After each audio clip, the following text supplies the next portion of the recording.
odiaba a los abogados, pero evidentemente hizo un notable aporte al desarrollo jurídico mediante la codificación. Pero vuelvo, ya hemos hablado de la importancia del derecho romano y de las razones para estudiarlo, y hemos dado una primera definición. Derecho romano es el conjunto de las reglas jurídicas que rigieron a los romanos y a todos los pueblos que estaban sometidos a la dominación romana. Y aquí hay que tener claro que Roma nació como un pequeño pueblo, una aldea, cuya influencia inicial no era mayor a la superficie que puede tener el departamento de Montevideo, porque en definitiva Roma era un pequeño poblado de agricultores que se asentaron cerca de la desembocadura del río Tíber y que llegaron primero a conquistar toda la zona aledaña, el Lacio, posteriormente la península itálica, luego todo el mundo mediterráneo, las costas de todo el Mediterráneo, al que los romanos llamaban Mare Nostrum, nuestro mar, porque les pertenecía como si fuera un gran lago interior, un gran mar interior dentro del Imperio Romano, y en el momento de apogeo del Imperio Romano, en el siglo II, en la época de los emperadores antoninos, de una dinastía de 6 emperadores, se llegó a la mayor extensión del Imperio Romano, que abarcó desde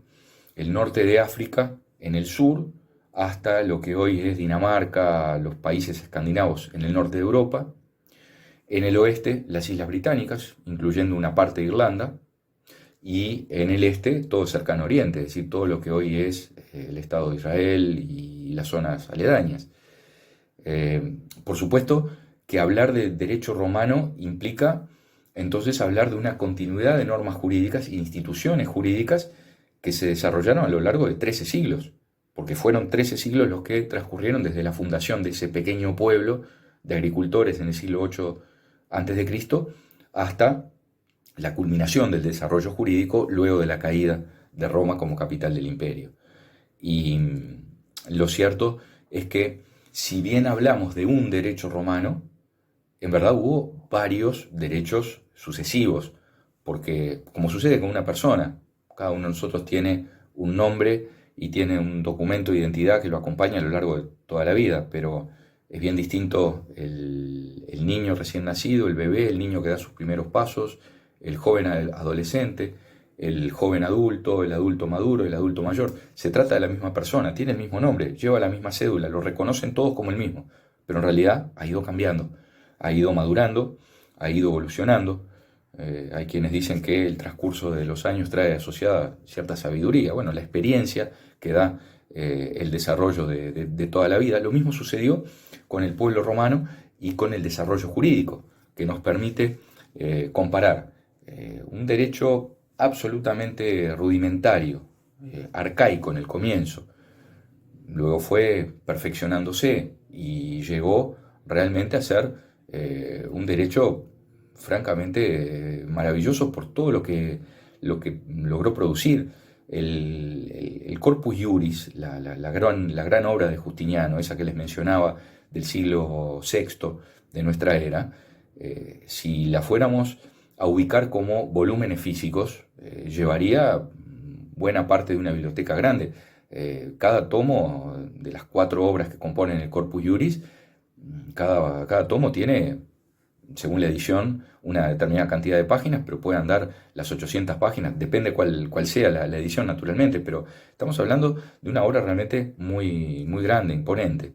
Y por eso es que hablamos de un derecho romano como si fuera solo y único, y en realidad hay varias versiones sucesivas. Lo que vamos a ver a partir de ahora justamente es ese ciclo de desarrollo del derecho romano, y lo vamos a ver mediante el estudio de sus fuentes. Para estudiar el derecho romano tenemos que estudiarlo en su completo desarrollo. Y la manera, el hilo conductor, es ir tomando las fuentes, es decir, cómo se producía el derecho en cada uno de los momentos de la vida romana y las características asociadas a cada uno de esos periodos. Primero, y antes de llegar al estudio de las fuentes del derecho romano, nos interesa hablar algo de las generalidades de la civilización romana y del pueblo romano. El pueblo romano como les dije, tuvo su aparición en términos históricos en el siglo VIII antes de Cristo. Y en aquel momento, los romanos, por lo menos los romanos de los 2 o 3 primeros siglos, estaban en una situación comparativamente mucho más atrasada que otros pueblos, en particular los griegos. Recuerden ustedes que el siglo V antes de Cristo fue el siglo de Pericles, el siglo del gran apogeo de la democracia ateniense, donde no solo Atenas como polis, como ciudad-estado, sino otras ciudades-estado brillaron. No llegaron a tener un desarrollo del derecho tan fino como luego tuvo el mundo romano, pero lo cierto es que cuando nace Roma, Roma estaba a años luz en términos de desarrollo de tecnología, de cantidad de población, de desarrollo jurídico, en todas las cuestiones que tienen que ver con el desarrollo de una sociedad, estaba años luz después y más atrasado que los griegos. Y sin embargo, Grecia luego fue provincia romana, es decir, los romanos en poco tiempo, ese pequeño pueblo trabajador con un gran cariño por la tierra y por el producto de ella, se fue afirmando y tuvo episodios donde les tocó ganar y donde les tocó perder. Generalmente asociamos la historia de Roma a un ciclo militar brillante que les llevó al dominio de todo el mundo antiguo, pero no todas fueron victorias. Hubo algunos traspiés y algunos de ellos, por ejemplo, en la guerra entre los romanos y los galos, los habitantes de lo que luego fue Galia, provincia romana, hoy Francia, los romanos estuvieron a punto de ser exterminados y seguramente si los galos no se retiraban porque se les pagó una suma de dinero en metales preciosos muy importantes para que se retiraran y levantaran el sitio a los pocos romanos que iban sobreviviendo, hoy no estábamos aquí hablando de derecho romano, estaríamos hablando seguramente de otra cosa, no sé bien de qué, pero seguramente que de derecho romano no, porque no hubiera quedado uno. O por lo menos, si los galos hubiesen aplicado el método de conquista que usaron los romanos en otros momentos, no quedaba uno. Ustedes saben, los romanos rivalizaron con Cartago y al cabo de 3 grandes guerras, que fueron las guerras púnicas, los vencieron, pero no solo los vencieron, los exterminaron, demolieron la ciudad de Cartago y araron la tierra. Y lo mismo hicieron con otras ciudades. Bueno, los romanos se salvaron en determinado momento, cuando todavía era Roma un pequeño pueblo que no tenía un gran poderío militar. Aprendieron esa lección, es muy importante saber tomar las lecciones aprendidas. Se dice en ese sentido que la experiencia no son las cosas que nos pasan, sino lo que nosotros hacemos con las cosas que nos pasan.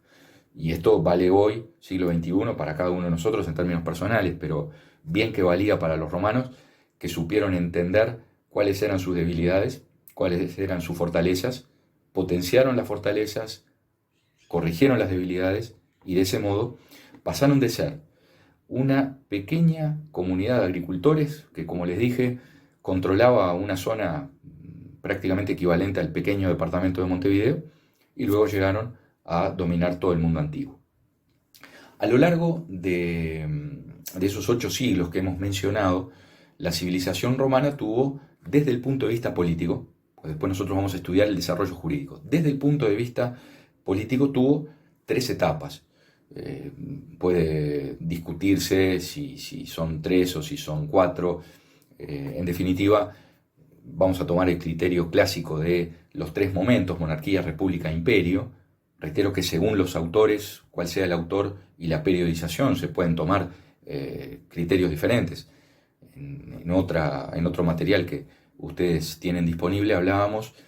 de la periodización de la historia, es decir, de las ventajas que tiene dividir en periodos históricos para el estudio de determinados fenómenos, pero la contra, el peligro que tiene, es que no siempre a los ojos de todos los autores los periodos son exactamente los mismos, ni tienen el mismo punto de comienzo y el mismo punto de finalización. Entonces, bueno, tomemos el criterio más aceptado, que divide a la historia política de Roma en 3 momentos: monarquía, república e imperio.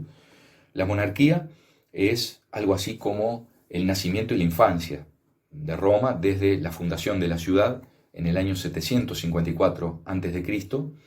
hasta el año 509. El año 509 es un momento muy señalado en la historia romana porque es cuando se produce la expulsión del último de los reyes etruscos. Los etruscos eran uno de los pueblos que convivían en la zona esa del Lacio que les mencionaba.